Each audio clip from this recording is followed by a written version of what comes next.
नमस्कार दोस्तों, साथियों, छात्रों, छात्राओं। मैं राजेंद्र कुमार आप सभी बच्चों को इस चैनल पर ट्रांसलेशन पढ़ा रहा हूँ। तो अंग्रेजी में हम लोग बहुत ज़्यादा कोई ख़ास ट्रांसलेशन के नियमों को संकलन नहीं किया, क्योंकि हमें बहुत सारे इकट्ठा करना है, संग्रह करना है। क्योंकि we know that the rules of translation in our English language is vast. Okay, तो आज हम लोग फिर ट्रांसलेशन के नियम को पढ़ेंगे। आइए, let's gird up our loin. Let's be ready. Take the pen in the hand. Be curious and let's start writing. The rule of translation.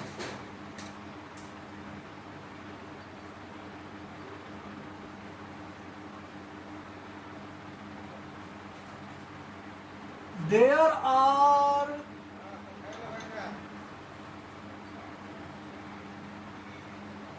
such some significant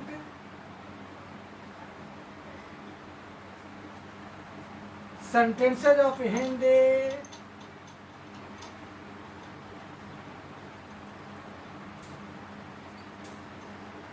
in our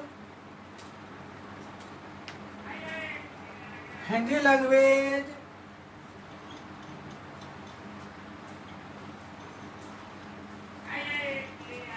which are affirmative in the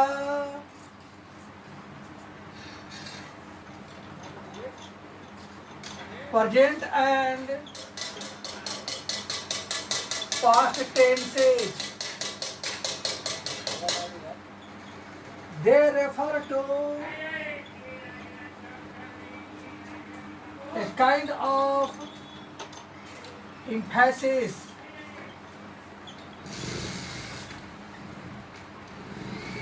because there comes a particular word of Hindi like he. Such sentences can be converted into English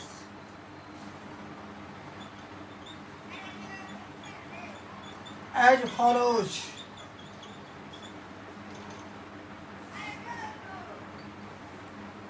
The core structure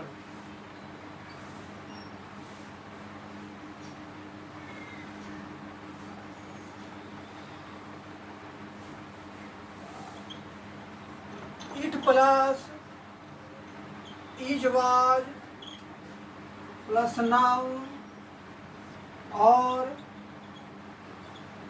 pronoun plus full point.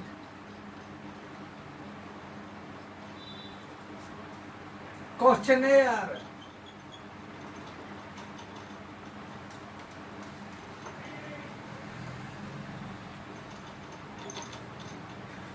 मैं ही तो हूँ।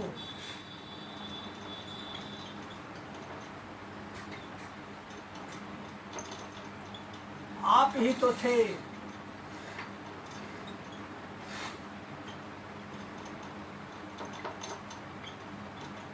हम ही तो हैं।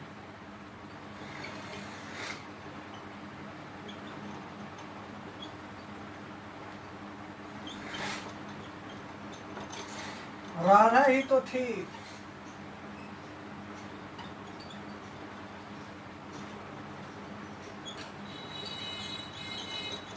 श्री कृष्ण ही तो थे।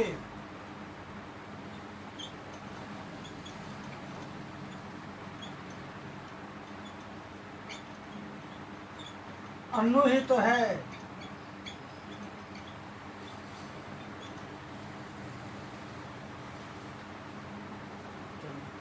समझाते हैं।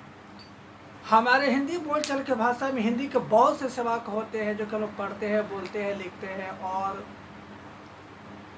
दैनिक जीवन प्रयोग भी करते हैं।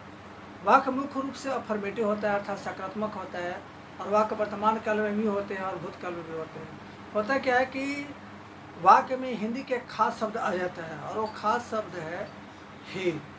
तो इसे ही के आ जाने से वाक्य बलदायक बन जाता है। तो बलदायक वाक्य को अंग्रेजी में कहते हैं इम्फेटिक सेंटेंस। ठीक, जैसे मैं ही तो हूँ,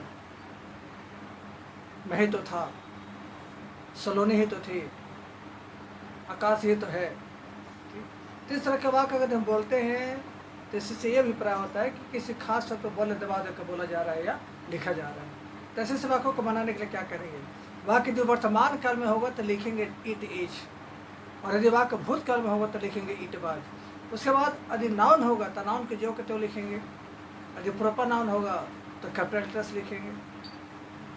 प्रोनाउन होगा जैसे मैं, आप, हम, वह, वे लोग, तो हम प्रोनाउन को लिखेंगे। लेकिन इस बात को ध्यान में रखना है कि यहाँ पर जिस प्रोनाउन का प्रयोग करेंगे वो नॉमिनेटिव केस होना चाहिए, ऑब्जेक्टिव केस नहीं। जैसे आई, वी, यू, दे, ही, सी, यही होना चाहिए। तो आई, वी, यू, दे को नॉमिनेटिव केस कहा जाता है, सब्जेक्टिव प्रोनाउन कहा जाता है। मी, हिम, हर, देम, इट इत्यादि को ऑब्जेक्टिव केस कहा जाता है, चाहे ऑब्जेक्टिव प्रोनाउन कहा जाता है, तो उसका प्रयोग नहीं करेंगे। जैसे मैं ही तो हूँ, इट इज आई, आप ही तो थे, इट वाज यू, हम ही तो हैं,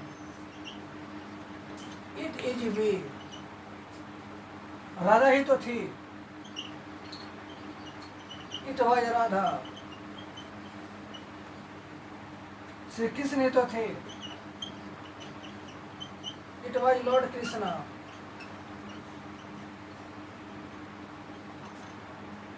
अनु ही तो है, इट इज अनु। एक और वाक्य लिखते हैं,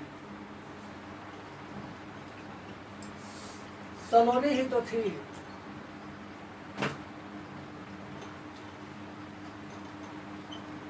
it was Saloni.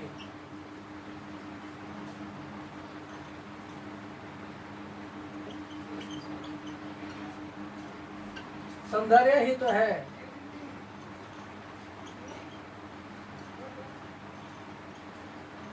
It is सौंदर्य।